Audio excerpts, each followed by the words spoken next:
तेलंगाना में चुनाव प्रचार चरम पर पहुंच चुका है। प्रधानमंत्री नरेंद्र मोदी ने कामारेड्डी और महेश्वरम में विशाल चुनावी जनसभाओं को संबोधित करा। यूपीए और बीआरएस पर निशाना साधते हुए उन्होंने कहा कि नाम बदलने से वोट बैंक की राजनीति का इतिहास नहीं बदला जा सकता। पीएम के अलावा बीजेपी और कांग्रेस के दिग्गजों ने भी चुनाव प्रचार में ताकत झोंकी। प्रधानमंत्री नरेंद्र मोदी ने तेलंगाना के कामारेड्डी में विशाल जनसभा को संबोधित करते हुए कहा कि बीजेपी का ट्रैक रिकॉर्ड रहा है कि पार्टी जो कहती है उसे पूरा करके रहती है। उन्होंने तेलंगाना की जनता को भरोसा दिलाया कि राज्य में भाजपा की सरकार बनने पर पिछड़े समाज से ही मुख्यमंत्री बनाया जाएगा। उन्होंने कहा कि तेलंगाना की जनता ने कांग्रेस को सत्ता से बेदखल कर रखा है और इस बार केसीआर को भी लोग सत्ता से हटा देंगे। बीआरएस और कांग्रेस में एक और बात कॉमन है, ये दोनों दल आप लोगों को धोखा देने के लिए हर तरह के हथकंडे अपनाते।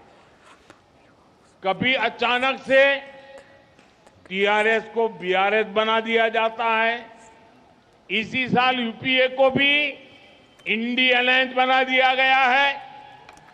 देश के लोग ये सारे हथकंडे अच्छी तरह समझते हैं। केंद्रीय गृह मंत्री और भाजपा के वरिष्ठ नेता अमित शाह ने तेलंगाना के कोल्हापुर में चुनावी सभा को संबोधित किया। उन्होंने आरोप लगाया कि केसीआर सरकार के दौरान 14 से ज्यादा पेपर लीक हुए हैं। उत्तर प्रदेश के मुख्यमंत्री योगी आदित्यनाथ ने आसिफाबाद की चुनावी रैली में तुष्टीकरण की राजनीति को लेकर बीआरएस पर निशाना साधा। केसीआर सरकार में 7 साल में 14 से ज्यादा पेपर लीक हुए हैं।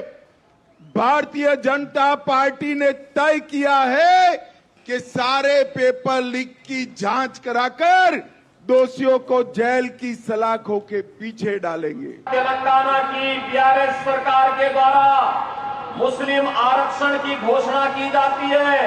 भाइयों बहनों, ये मुस्लिम आरक्षण हमारे दलित बंधुओं को, वंचितों को, अनुसूचित जाति, अनुसूचित जनजाति, एससी, एसटी, इन सभी कैटेगरी को, पिछड़ी जाति के लोगों को उनके हकों से वंचित करने की साजिश का हिस्सा है।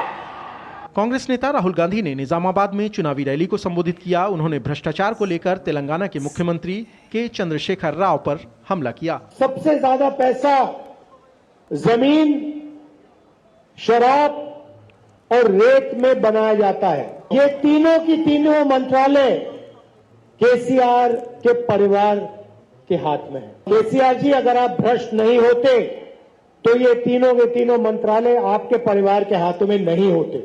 बीआरएस प्रमुख और मुख्यमंत्री केसीआर भी लगातार चुनावी जनसभाएं कर रहे हैं।